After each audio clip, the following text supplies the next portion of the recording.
Kapitel 5. Grib i egen barm. Madeleine Albright har engang sagt, "There is a special place in hell for women who do not support each other." Kunne man forestille sig en sådan sætning sagt om mænd? Nej, vel? Miss Albright er jo en yderst observant dame og må have erfaret, at det nogle gange er svært for kvinder at støtte hinanden. Godt nok havde jeg først i livet ingen veninder, men jeg er til gengæld endt op med at få de sejeste af slagsen, som støtter, hæpper, hopper og danser, når tingene lykkes for mig. Så det der med, at kvinde skulle være kvinde værst, det har jeg ingen personlig erfaring med. Tværtimod elsker jeg at være i selskab med kvinder. Især dem, som på en eller anden måde gør sig nogle tanker om, hvad det egentlig vil sige at leve dette liv som kvinde. Så jeg var rigtig i hopla, da jeg for nogle år siden befandt mig til et kvindenetværksmøde. Restauranten var utrolig lækker, og hele rummet summede af kvinder, der lige havde mødt hinanden og som bare klikkede, mens andre kom med små hyl af gensynsglæde. Det hele var meget flot og gennemført. Der var bordkort, maden var fantastisk, og snakken gik livligt omkring mit bord. Og aftenens konferencier bød os velkommen. Hun sagde en masse gode ting. Blandt andet huskede hun os på, at vi lever i en del af verden, hvor kvinder er utrolig privilegerede, og at mange kvinder ville give alt, hvad de ejede, for at have vores frihed. Hun mindede os om, at vi var her for at modbevise sætningen "kvinde er kvinde værst", og opfordrede til diskussion og meningsudveksling, hvilket jo sådan set sker sådan helt automatisk, når 50 kvinder er samlet. Vi skulle tage udgangspunkt i nogle små kort med spørgsmål om, hvad det ville sige at være kvinde, at være fri, om arbejdsfordelingen hjemme og i erhvervslivet, at have power, og om power er noget, der kan slukkes for, og hvor den kommer fra. Så det sidste har jeg jo af gode grunde gjort mig en del tanker omkring, og jeg var spændt på, hvad de andre havde input. Sidste spørgsmål handlede om plastikkirurgiens indflydelse på kvindens rolle i samfundet. Så det tegnede til at blive en super spændende aften, og jeg havde glemt alt om at være træt. Vi fik et kvarter til at diskutere hvert spørgsmål, og så fik en repræsentant for bordet mikrofonen og skulle så fortælle resten af forsamlingen, hvad bordets deltagere havde talt sig frem til. Det var afsindigt spændende, især fordi nogle mennesker ser verden med så markant andre briller, end man selv gør. Muligvis er man ikke enige, og bliver det heller ikke, men især for sådan en som mig, er det sundt og nærende at få udfordret min livsopfattelse. Tiden var knap, og sidste punkt var jo det om plastikkirurgiens indflydelse på kvinderollen.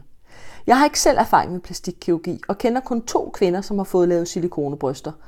Den ene, fordi hun bare gerne vil have større bryster, og den anden, fordi ungerne sugede skulle det hele ud. Ved mit bord kom det frem, at der sad en i den sidste kategori. Hun havde savnet fornemmelsen af at fylde sine bluser ud, som hun præmoderskabeligt havde gjort. Hun fortalte lidt om sine overvejelser og havde haft lidt dårlig samvittighed over ikke bare at acceptere tingenes slappere tilstand som en naturlig del af livet.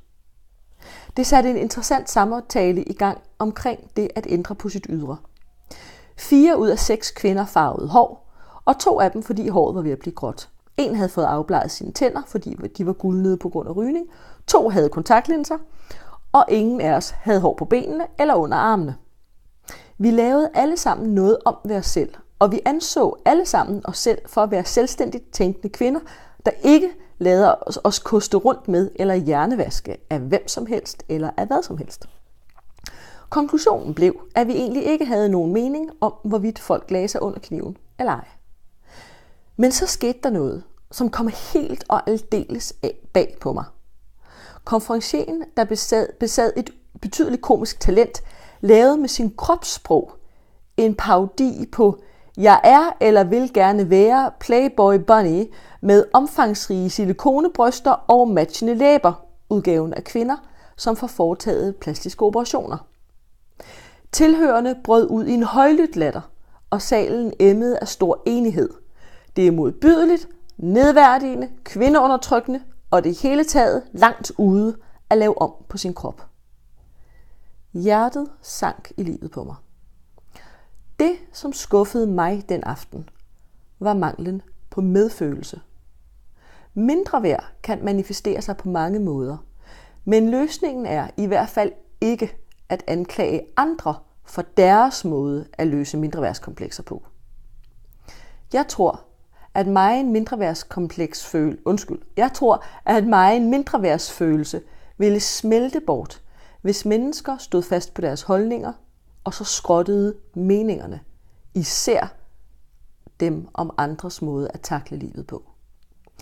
Jeg ved godt, hvordan det er at tænke, at hvis jeg bare fik fladere mave eller tabte 10 kilo, så ville min lykke blive gjort. Og selvom mine bryster er ret små, så har jeg faktisk altid været gode venner med dem.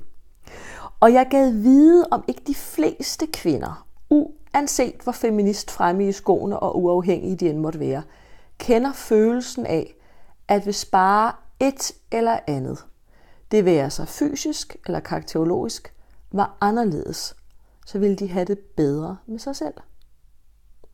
Jeg kan sagtens se, at det er nærliggende at formode, at den kvinde, der har fået lavet silikonebrysterne, har gjort det for at få sin selvtillid boostet, og måske som en jagt på kærlighed og på anerkendelse.